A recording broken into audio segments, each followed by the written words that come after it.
Hey party people, Techno back again at the Sans Holiday Hack Challenge 2023. In the previous video, we just kicked this thing off by brushing up on some Linux skills over there in Santa's Surf Shack off to the left.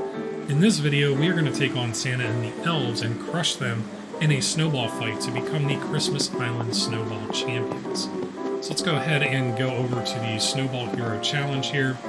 I kind of got ahead of myself and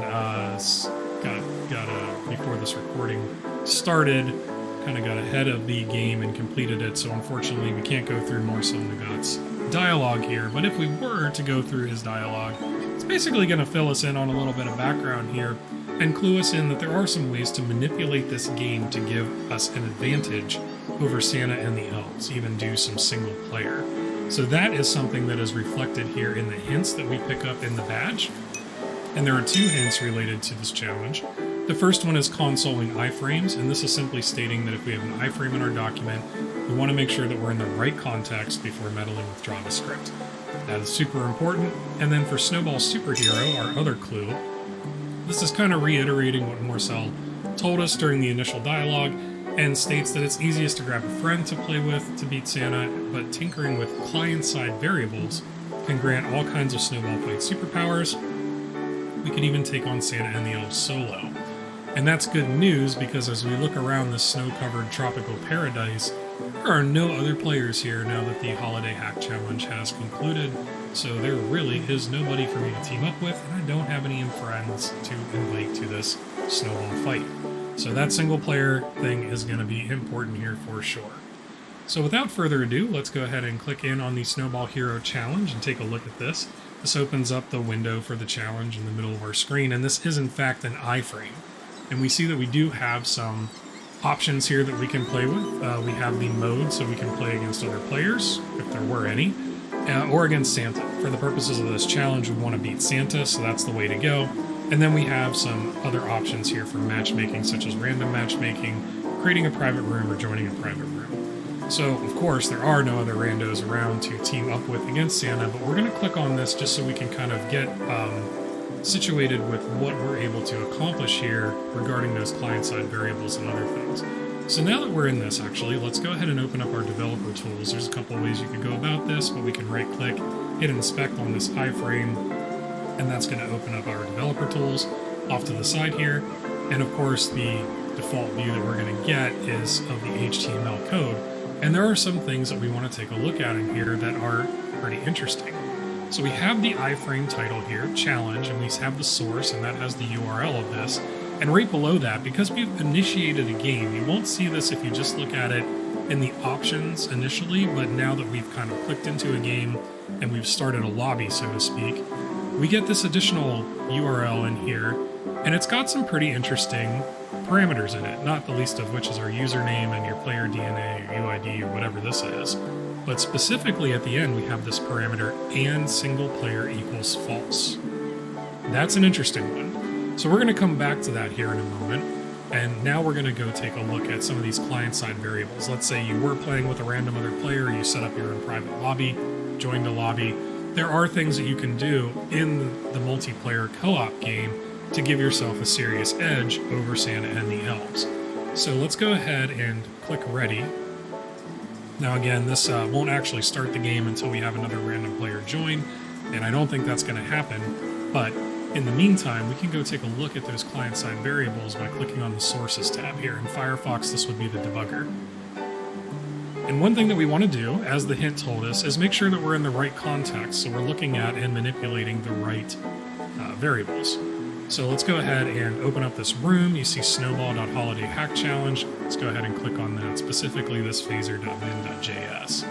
Now what we want to do is we want to actually pause this here in the debugger, or pause the execution. We're going to see all of the JavaScript populate over here. You're going to see things like here, we can make out things like Santa object. But the other thing that we can do while we're in here is we can expand this area of the variables. So we'll have local variables and global variables. And now we start to see some very interesting things that correspond directly to the game that we're in. Create other player, create player object. Now we see things like elf hitbox size. So we can manipulate the hitbox size of the elves. We see elf throw delay. Now, if you're in Chrome, You can actually manipulate these variables directly by double-clicking on them and putting in a new value. If you're in Firefox, you're going to need to go to the console for this, and likewise, we can do this in Chrome in the console as well. So just focusing on this elf throw delay for a moment, if we start typing elf in there, we're going to see that variable is going to pop up, and we can change this. Now that we're paused, we could change this, so when we unpause the game, that new value is going to take effect. Presumably, if we set this to some absurdly high value, that'll have the effect of pretty much keeping the elves from ever throwing a snowball our way. And if they can't throw a snowball, they can't hurt us, so we win, right? So we would just go ahead and assign that. You can see the new variable is set. When we unpause the game, that would take effect. Now, if we keep scrolling in here, there's going to be some other things that are definitely going to be advantageous if you're setting this up, both in a multiplayer or even in single player. So we can go through and we can take a look at things, scroll past the O's here. So we're going to see things related to the player. For example, if we expand the player object, we have the health here. Maybe we just give ourselves a ton of health. We're also going to see things related to snowball damage. So if we get down into the S's, well, here we have the Santa object. So we can also manipulate Santa's hitbox size and Santa's throw delay. So we could go down in here and just say, okay, start typing Santa. Your variable is going to pop up. We want to set that Santa throw delay again to some just ridiculously high number. Santa's never going to hit us with a snowball under those circumstances. And then if we keep looking, we're going to see things like snowball damage. So if they're not throwing snowballs, we're still throwing snowballs. Maybe we up the damage of those. And then here we have that single player false again. So one could potentially get into single player mode by manipulating these variables here. That's something that we might want to give a try. So let's just go ahead and see what happens if we hit that single player, or rather if we set that single player variable to true. Does anything interesting happen? Let's go ahead and unpause this. It wouldn't appear so. So that might not be the path forward as far as that goes. Let's actually just back out and let's start with a lobby to start with.